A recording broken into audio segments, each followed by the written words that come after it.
Kisah Orang Kudus. Hari ini, tanggal 30 April. 1. Santo Pius kelima. Paus Antonius Gislieri adalah nama kecil Paus Pius kelima, tahun 1566 sampai tahun 1572. Ia lahir di desa Bosco, tidak jauh dari Milano pada tahun 1504. Orang tuanya miskin sehingga tidak mampu membiayai sekolahnya. Oleh karena itu Antonio sendiri berusaha bekerja untuk membantu orang tuanya. Kerjanya setiap hari adalah menjaga domba-domba mereka di pegunungan. Tetapi atas bantuan seorang dermawan, Antonio disekolahkan di kampung asalnya di bawah bimbingan imam-imam Dominikan. Kemudian hari, Antonio masuk biara Dominikan dan ternyata menjadi seorang biarawan yang pandai dan bijaksana serta taat pada aturan-aturan ordonya. Taat pada pimpinan, suka akan kemiskinan dan kemurnian. Ia menjadi mahaguru filsafat dan teologi. Pada umur 52 tahun, ia ditabiskan menjadi uskup dan setahun kemudian menjadi kardinal. Pada tahun 1565, Paus Pius keempat meninggal dunia. Para kardinal berkumpul dalam konklav untuk memilih paus baru. Pemilihan ini tidaklah mudah. 3 minggu telah berlalu, tetapi pemilihan belum juga berhasil menemukan seseorang untuk menduduki tahta kepausan. Akhirnya atas nasihat Carolus Borromeus yang hadir juga dalam konklav itu, Antonio Gislieri terpilih menjadi paus. Seluruh gereja bersorak gembira karena mempunyai seorang paus baru yang saleh dan suci.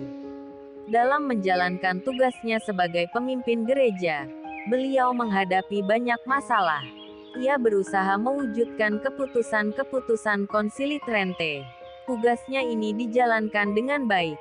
Ia dapat mengatasi masalah-masalah yang dihadapinya. Hidup sebagai seorang rahib tetap dipertahankannya. Baginya, doa merupakan senjata ampuh untuk menghadapi segala rintangan dan masalah. Tempat tidurnya dialasi dengan jerami kasar. Penderitaan Kristus direnungkannya setiap hari disertai dengan doa rosario. Kemenangan umat Kristen atas Angkatan Laut Turki dalam Perang Salib di Levanto diperoleh berkat doa rosario dari seluruh umat Katolik di seluruh dunia.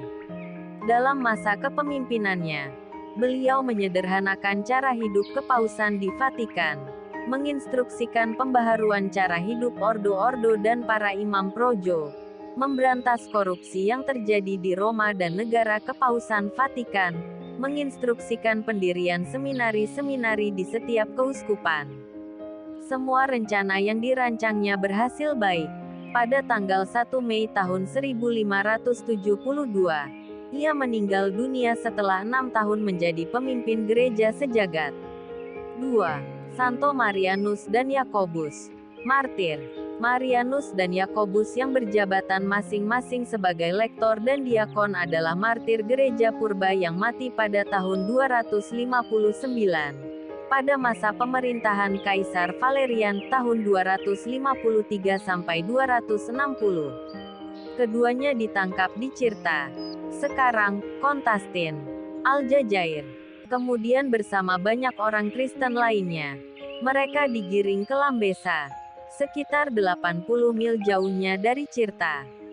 Di sana mereka disiksa lalu dipenggal kepalanya bersama orang-orang Kristen lainnya. 3. Santo Yosef Benedik Kottolengo. Pengaku iman. Yosef Benedik hidup antara tahun 1786 sampai tahun 1842. Ia membangun rumah penginapan untuk para gelandangan, yatim piatu dan penderita sakit yang terlantar. Yosef mengurus 8.000 orang lebih semata-mata dari derma saja, karena ia percaya penuh kepada penyelenggaraan ilahi. Santo Paus Pius kelima, Santo Marianus dan Yakobus, dan Santo Yosef Benedik Kottolengo, doakanlah kami. Kakarla Channel.